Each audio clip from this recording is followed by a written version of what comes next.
Здравейте! Казвам се Светлин и добре дошли в канал на Светлина. Анунаки. Кои са Анунаки?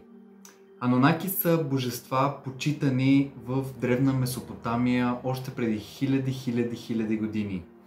Те са божества, почитани от шумерите, по-късно от Вавилон, след това от Акад и от Асирия. Историята за сътворението на света за първи път е разказана от шумерите чрез една от първите писмености на планетата, клинописното писмо, в многобройни клинописни плочки или таблети от глина, която разказва за сътворението на света и на човечеството и на първият човек и първите хора.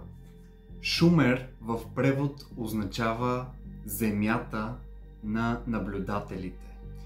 The Watchers. А кои са наблюдателите става ясно най-вече от книгата на Енох, която не е включена в Библията, и след малко ще стане съвсем очевидно и ясно защо не е включена, понеже изяснява и дава сведения за изцяло различна история за зараждането на човечеството. В книгата на Енох се говори за Енох, който е избран да бъде вестител на боговете, или по-скоро да бъде като свръзка или точно вестител между наблюдателите, или както още се наричат стражи, надзиратели или пазители, но най-вече The Watchers би трябвало да са надзиратели или наблюдатели, и боговете. По този начин Енох разказва за ангели в своите 5 книги, които са изпратени на земята, за да наблюдават човечеството. Тези ангели се възприемат като синове на Бог, или също се наричат сияйните, The Shining Ones. И Енох описва историята за тези наблюдатели, които започват да се омайват, увличат и изкушават от земните жени и от красотата на земните жени, като в последствие ангелите или наблюдателите са толкова привлечени от земните жени, че започват да се съвокупляват с тях в сексуални отношения, по-късно ги взимат за жени и земните жени раждат хибриди между ангелите, полубогове и получовеци, така наречените изполими или нефилими. Като по-късно историята се развива, че нефилимите пораждат огромна анархия, безпорядък, кръв и огромен хаос на земята, което разгневява боговете, и за наказание боговете хващат наблюдателите, които също се наричат паднали ангели или The Fallen Angels, The Fallen Ones, и за наказание ги затварят в недрата на земята, в подземята, като за наказание на човечеството избират да просто да унищожат човечеството, изпращайки така наречения потоп, който е отразен в изключително много сведения по цял свят в различни истории и от различни народи за Ноевия ковчег, Ной и потопът, който наказва човечеството за прегрешенията му. Сега нека направим едно лирическо отклонение с другата история, където източниците твърдят, че преди 450 000 години на Земята е колонизирана от извънземни същества, хуманоиди, от планетата Нибиро, които се наричат Анунаки или потомци на Ан, или владетелят на Нибиро, или също така Ел, което означава Бог. Елохим е дума, която пък е използвана в множество религиозни текстове като множествено на Бог или богове. Така че историите се преплитат и много добре се взаимодопълват. Счита се, че Анунаки идват на планетата Земя, за да търсят злато, което е в изобилие тук, което им е необходимо, за да възстановят атмосферата, разрушаващата се атмосфера на своята родна планета Нибиро. Като Анунаки заварват тук местното земно население, което е Homo erectus, и понеже има най-голямо изобилие на гориво и на вода в предела на Месопотамия, най-вече те устройват своите златни мини и своите лагери в точно този диапазон на земята Месопотамия. Като историята продължава, че Анунаки идват с друга извънземна раса, която използват като роби, като робска работническа класа и ги вкарват да работят в мините. Но текстовете, шумерските текстове гласят, че тези игиги след 40 дни на робски тежък труд се разбунтуват и в крайна сметка това води до почти изтребването им от Анунаки. В крайна сметка небесният бог Ано, или владетелят на Нибиро, изпраща за тази мисия своите синове Енлил и Енки. Като след възстанието на Игиги и след извода, че робският труд в мините е изключително тежък, се взима решението да се създаде хибрид или генно модифициран нов човек, който да бъде по-издръжлив и да работи в златните мини. Като затова хващат земното местно население Homo erectus, модифицират го генетически с своето Анунаки ДНК и така според първите шумерски текстове се създава първият човек Адаму, или както е известен в Библията Адам. По-късно, в крайна сметка, вероятно от грешка в преводите от шумерски, което се използва една и съща дума за ребро и за живот от библейското ребро, но вероятно от Адам е създадена Ева.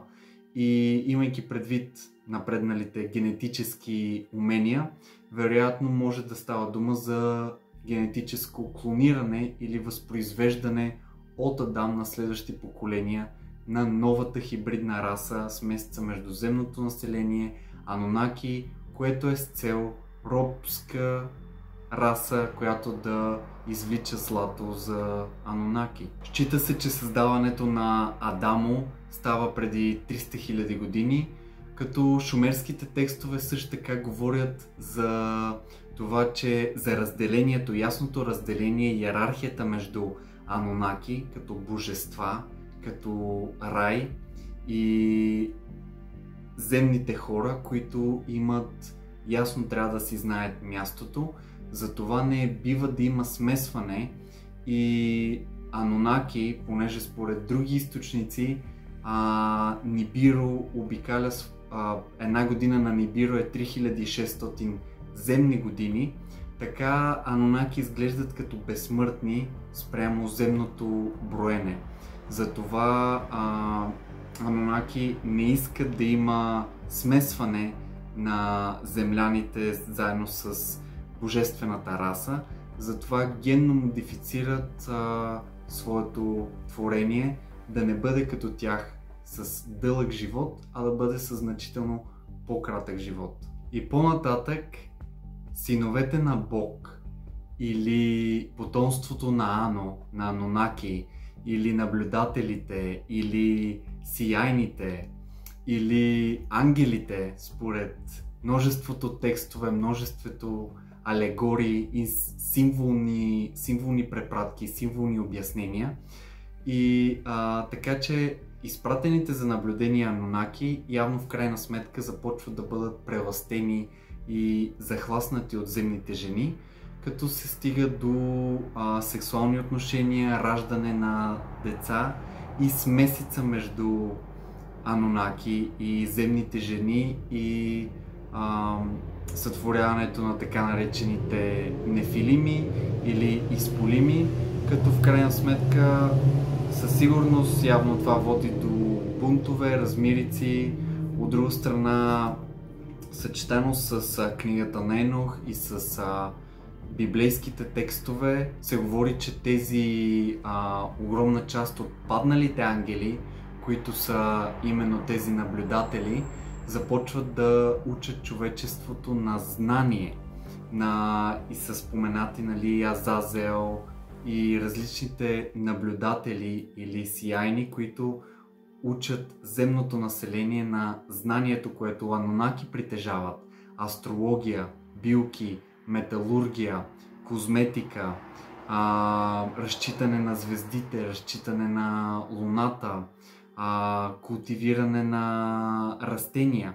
И цялото това знание, което Анунаки държи и със сигурност не иска да споделя на земното население, наблюдателите, смесвайки се, взимайки земни жени, правят това и обучават населението на тайните на Вселената. Като също така това се навързва с историята за Адам и Ева, които са в райската градина, което се Еден или Едем, което е точно първата колония за златната мина на Анунаки в Месопотамия. И някак си погледнато, свързвайки всички неща, си личи, че е точно ябълката на знанието, изгонването на хората от рая, от Едем, от цивилизованото място и прогонването им заради греховете, които са направили.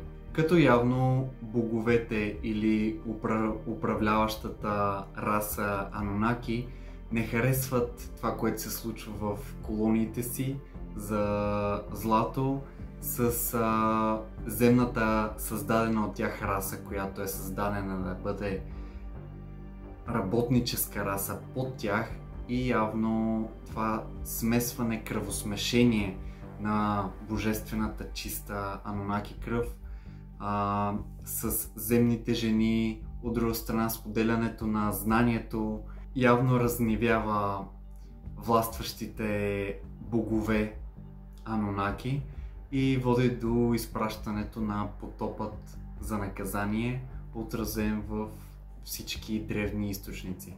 И в крайна сметка всичко придобива изключително добър смисъл, просто комплектовайки и взимайки цялата информация с малко комбинативно мислене, всичко наистина се навързва и всичко отразено в много източници, като истината е закодирана в клинописните плочки от Шумерия.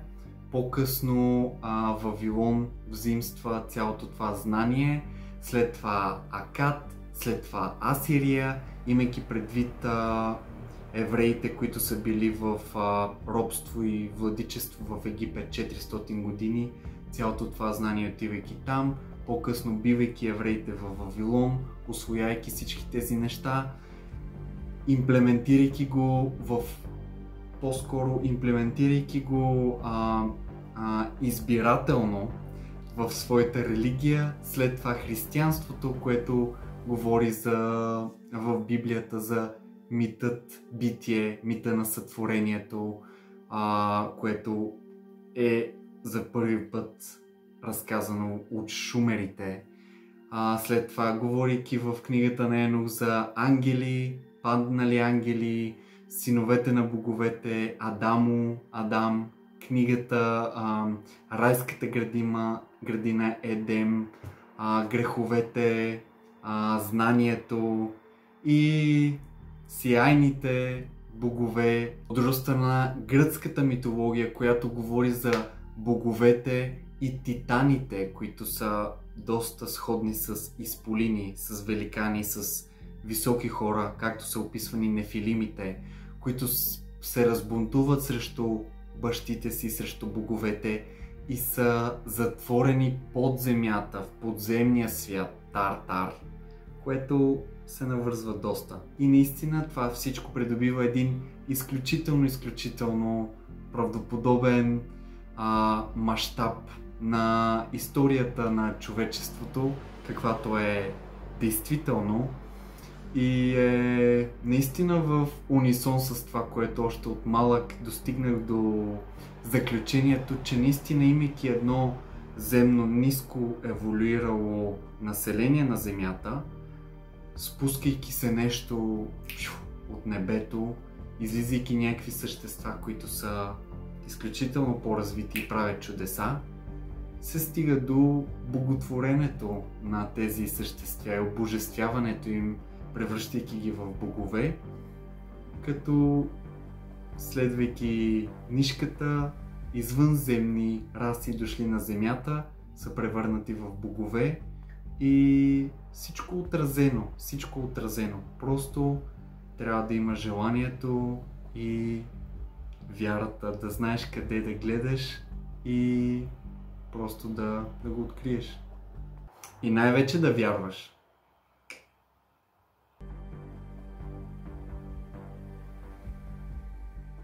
И като днешен цитат ще ви прочета думите на римски император Марк Аврелий, философ, стоик и мисля, че човек, който просто е съзрял универсалните истини, които са валидни и днес, в книгата си "Към себе си", и цитата е: "Съсредоточи се върху себе си. В природата на разума, който управлява, е да бъде доволен от себе си, когато върши онова, което е правилно, и така да поддържа спокойствието си." Благодаря ви, че гледахте до край. Много съм щастлив за това свързване. Благодаря ви, че сте тук, защото от купищата канали в YouTube вие сте тук, така че има причина за това общуване и това споделяне на знание. Ако не сте се абонирали за канала, моля да го направите сега. Може да споделяте видеята с хора, на които ще са интересни. Може да ме последвате в Instagram и в Facebook, Just Светлин. Може да ми пишете на канала на Светлина имейл и също в коментари под видеото да изразите себе си, това, което чувствате, мислите, и до нови срещи. Бъдете светлина. Благодаря.